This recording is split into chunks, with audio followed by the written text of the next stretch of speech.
Hello, and thank you for tuning into the Unfocused YouTube channel. I'm very happy to be able to do this hobby again, and even more excited that I'm able to share one of my personal creative projects with you in this process, and that is my very own homebrew Magic the Gathering set, Portal Warring States. This is a Magic set based on the Sengoku period of Japan, and intended as a spiritual successor to Portal 3 Kingdoms, which is one of my favorite sets in concept. That set has its faults, but I seek to build on the foundation of making a set based on history and correct its shortcomings to create a cohesive and fun set that feels like Magic the Gathering. Before I get to the rest of this video, I'd like to make an open call to the community for help. The idea of uploading this set is not just the satisfaction of putting my creative product out there, though that is certainly a plus, and if Wizards would consider this an application, I certainly would not reject that idea, but also to invite the community to join in it with me by playing it, giving feedback, and creating art for the set as well. So if you're out there, if you're watching this by some chance,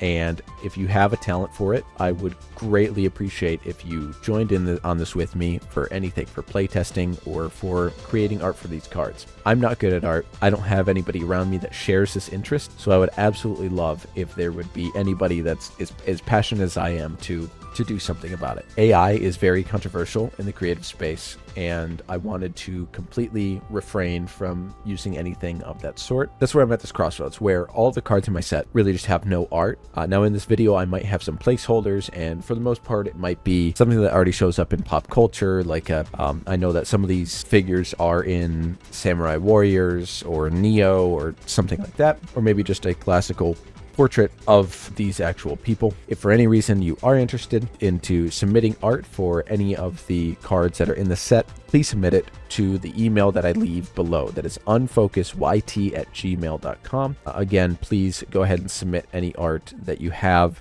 and leave a desired name for credit as well, and whatever card you want it to be for, and I'll slide that in on the set file. Now, to get to that really quick as well, before we get into the bulk of the video, in the description there's also going to be a link to two important resources for this project. The first one is the program that the set was designed in, Magic Set Editor. The second is a Google Drive with the set file and two relevant card frame folders. Without going too into depth, I'm going to give you a brief guide into getting everything set up. So you're going to go to the Magic Set Editor website that I have in the description and just download the Magic Set Editor. Once it's downloaded, you have to unpack it with WinRAR or 7-zip, whatever you have. Next, go to the fonts folder. Click and drag over each font, and then right click and install. That ensures that everything is properly formatted in Magic the Gathering style. Finally, download all three files from the Google Drive. Place the two battle card frame folders into the data folder. Quick note, I'm adding this in as I'm editing it. Make sure that you extract those folders because it's going to come as a zip file when you download from Google Drive. And then from there, make sure you place the subfolder into the data folders, because when you extract, it's going to create a folder with the same name,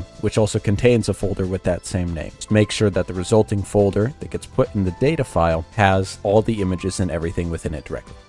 And then the set file doesn't need to go anywhere in particular. Just make sure you remember where it is.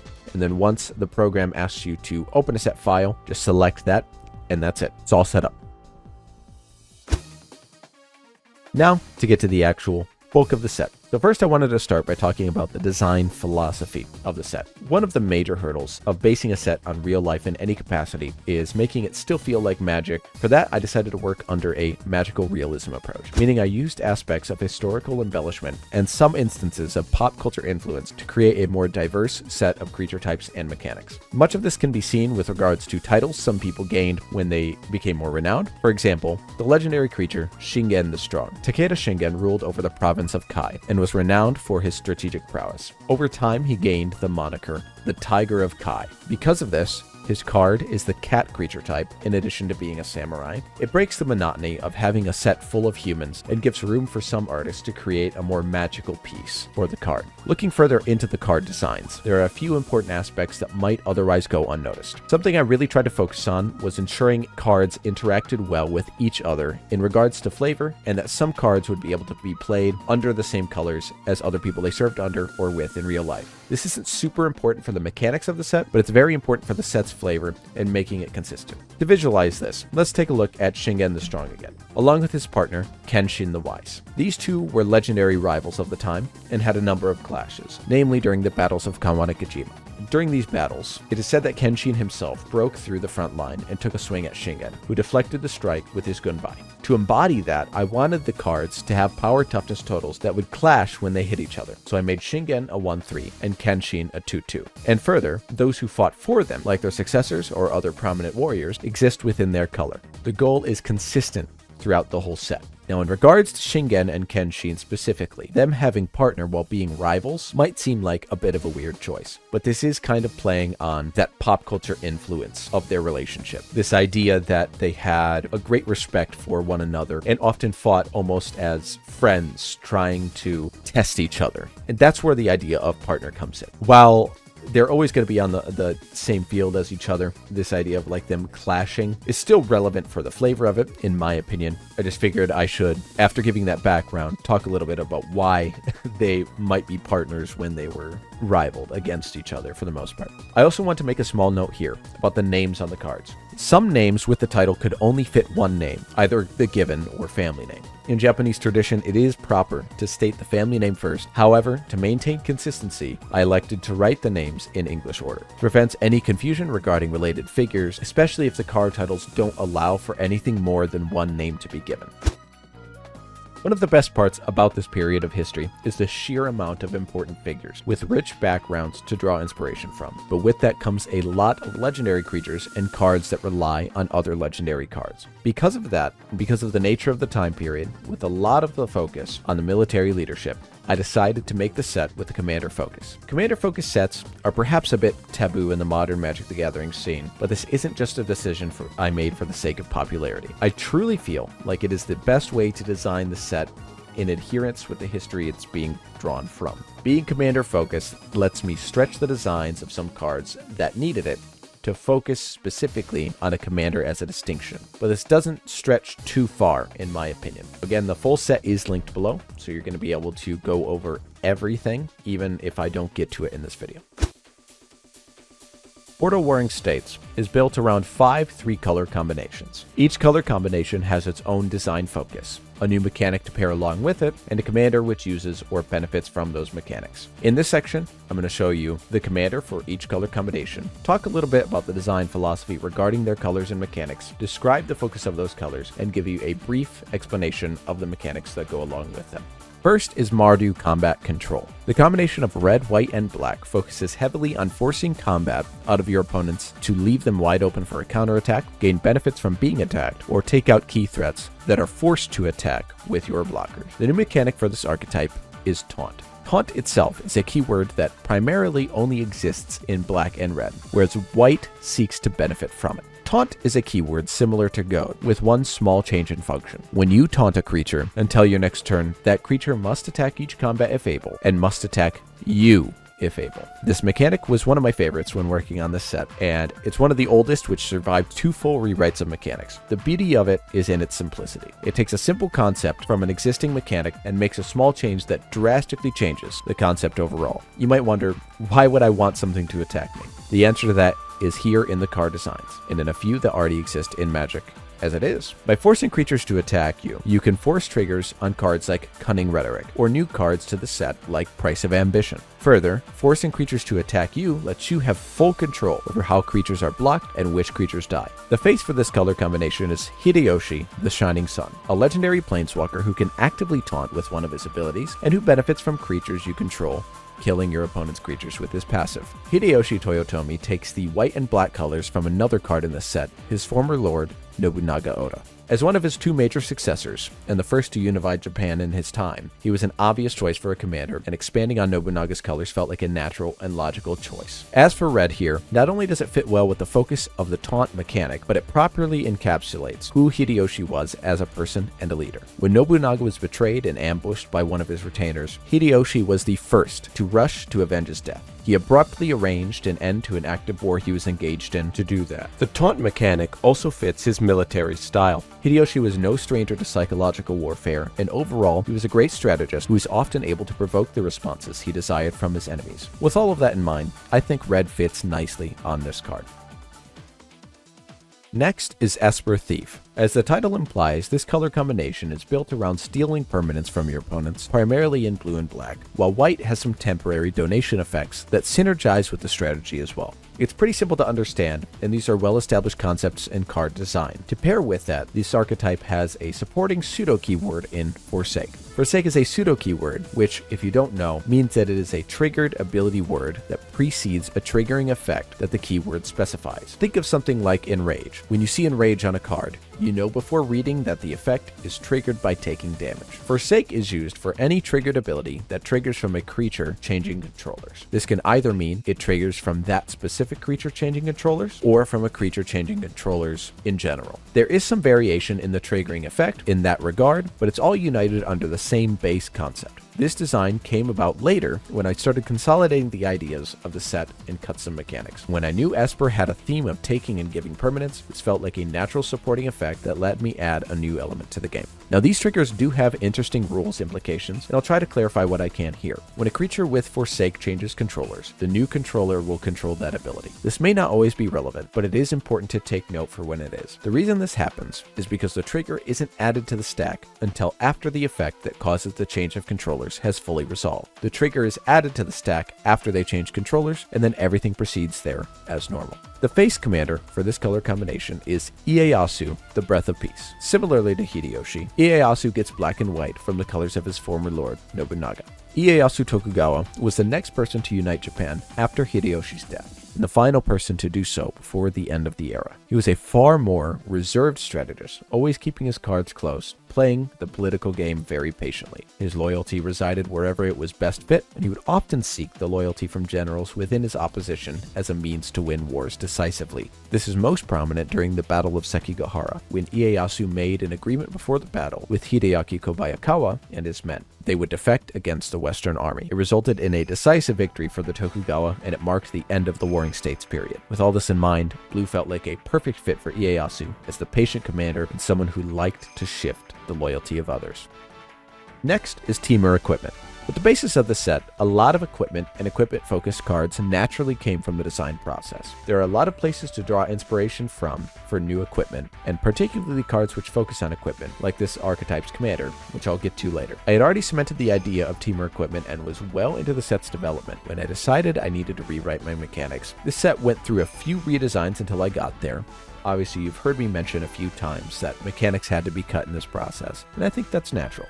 When it all landed, I got mechanics like Iaido. Iaido, the mechanic, is named after the Japanese martial art, which focuses on quickly drawing one's weapon to respond to sudden attacks. To me, it evokes that power fantasy of the anime character who draws the sword and takes the other guy down in one strike, and the namesake and heart of this mechanic is both grounded in history and pop culture, which, to me, felt perfect for the set. Iaido is a new mechanic unique to equipment, which provides an alternative cost. If you pay the Iaido cost of the card, you may cast it as though it has flash, and it gains when this equipment enters the battlefield, attach it to target creature. Then, you sacrifice it at the beginning of the next end step. If it helps, think of it like you do the Blitz mechanic, which I used as an anchor for what Iaido is trying to do. Essentially, it lets you cast your equipment at instant speed and avoid equip costs, with the downside that it is only there for one turn before you sacrifice it. In my opinion, this mechanic is very fun, and it also has some complexities to it that can synergize very well with other cards, like this archetype's face card, Musashi Miyamoto Kensei.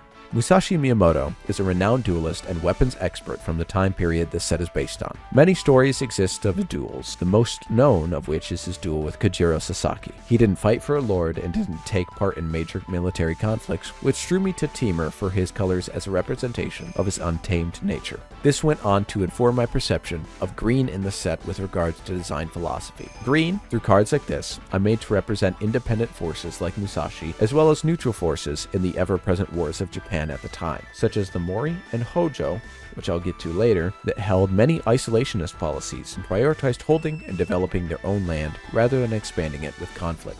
Apart from that side tangent though, back to Musashi. This design was one of my favorites from the set, and was one of the first that I actually developed. Musashi was also known for dual wielding, and is often portrayed as such in pop culture, so copying equipment spells is just a solid mechanic to show that very simple in execution. It's my favorite type of card design. As for the nice interaction with Iaido, copying a spell that is cast with Iaido, much like in the case with Blitz if you've ever looked into it, won't actually copy the extra ability and stipulation that comes with it. This means that with Musashi, when you cast an equipment spell for its Iaido cost, you get a 1-turn card which enters and attaches itself and then sacrifices on end step, and a copy of the card as printed which doesn't sacrifice and stays permanently. The synergy here with the mechanic is very cool in my opinion, and I love that it just turned out like that.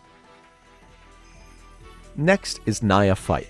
The fight mechanic came to the set when I was thinking of dueling as a prevalent part of the culture. Obviously I touched on this with Musashi a little bit, and the practice of duels extended throughout the land. I felt that duels had a right to be incorporated in some way because of that. Further, I came to think of fight not just as duels, but as a representation of the dirty aspects of battles in the time period, and how many conflicts would often involve isolated clashes of skilled warriors, or how fights can break down in the case of a rout, where one force is completely devastated and loses their formation, resulting in a messy scuffle where they are struck down while retreating or desperately resist with no grounding, and often meeting the same fate. With this archetype comes a new mechanic, the pseudo keyword, duel. Duel precedes effects that come from a creature winning or losing a fight. How does a creature win or lose a fight? It's simple. Creature wins a fight when it remains on the battlefield after fighting another creature which dies as a result. Any other result is counted as a loss. The creature remaining on the battlefield is checked when the trigger is added to the stack, not when it resolves. So killing a creature in response to the trigger will not change the result.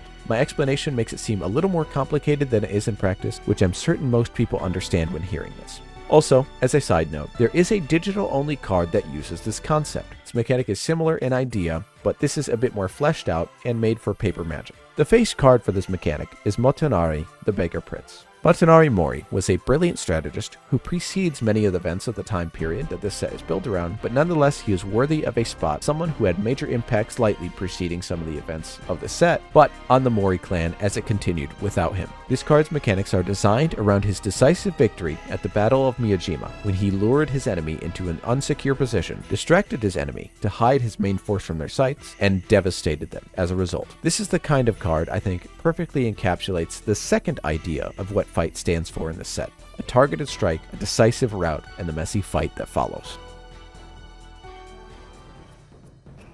Lastly is Sultai Counters. Unique counters are used throughout the set for many different purposes: to show economic development, to show military adaptation, or to reflect certain events, like the one this color combination's face commander is designed around. This color combination is the most general in concept, but this also comes with the fact that it was the latest of the core mechanics to be developed, and as such, it was designed to run an archetype that naturally developed in the set. The unique mechanic that comes with this is the keyword duplicate. To visualize this mechanic, think of populate for counters. Duplicate is an action keyword which instructs a player to choose a counter type from among those on the battlefield, then put a counter of that type on target permanent. This allows you to take one of many unique counter types and spread it amongst other permanents on the battlefield, from ability counters to shield counters to more obscure ones like bounty counters. And speaking of bounty counters, that is the type which this color's face commander uses. Uchiyasu Hojo was the head of the Hojo clan in the mid-16th century, and somewhat of a third rival between Kenshin and Shingen. The idea of unique counters representing economic development, as seen in many cards throughout the set, is largely inspired by his early rule,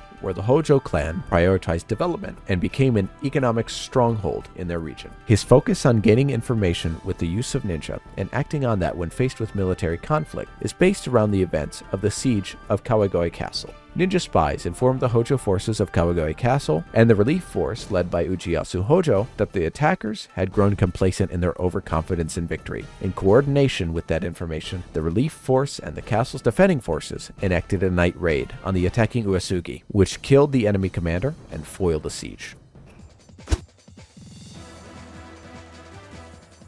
That's it for the 5 core color pairings of the set and the mechanics that go along with each one. But that isn't it for mechanics in general, as there are 2 more to go over. But before I get to that though, I want to ask you to leave a like and subscribe if you enjoyed this video. It would help the channel a lot, and there's plenty of content from this project coming in the future, along with many other things. The first extra mechanic is a new evergreen keyword, Honor. Honor is a mechanic given to creatures that states this permanent cannot be returned to its owner's hand from the battlefield, and it cannot change controllers. Honor is tied to red and white. I feel those colors fit well for the concept of an honorable fighter, since Boros is a very duty-driven color combination. Those colors also just fit figures that naturally came with Honor through my card design process. Originally, Honor only prevented a creature from being returned to its owner's hand, but later in the design process, I felt that preventing it from changing controllers fit the concept very well, and also helped work it in with the mechanics of the set without increasing the power very much. Overall, the mechanic is pretty simple. It's not very powerful on its own, as it really just acts as a foil to traditionally blue effects.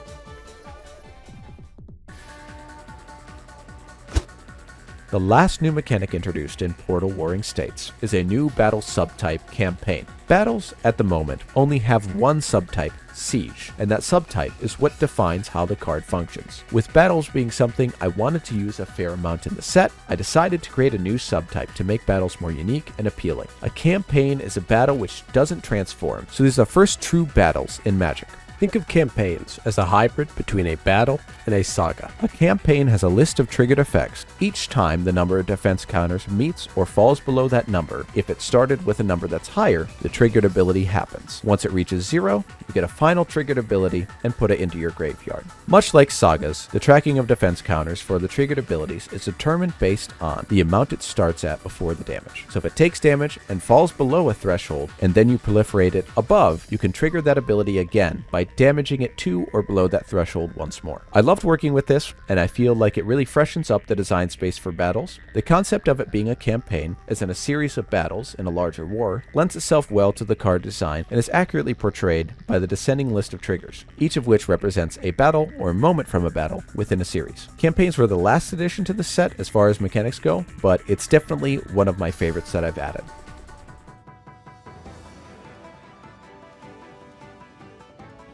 That's it. If you made it this far in the video, please leave a like and comment. I'm incredibly grateful that you are this interested in this product to make it this far, and I'd love your input. Please remember, all of the links to the set files are in the description below, and I invite you to proxy the cards and play with them for a fun Magic night with your friend group, and let me know what you think, what might need changing, and of course, if you have art to submit, I highly encourage that as well. I have some videos coming out about some cards that might be a little bit dangerous. I am aware of some cards that might be a bit overpowered, and that's fine. That's a natural part of the process, and that's something that I want you guys to test out as well. Thank you so much for watching. Until then.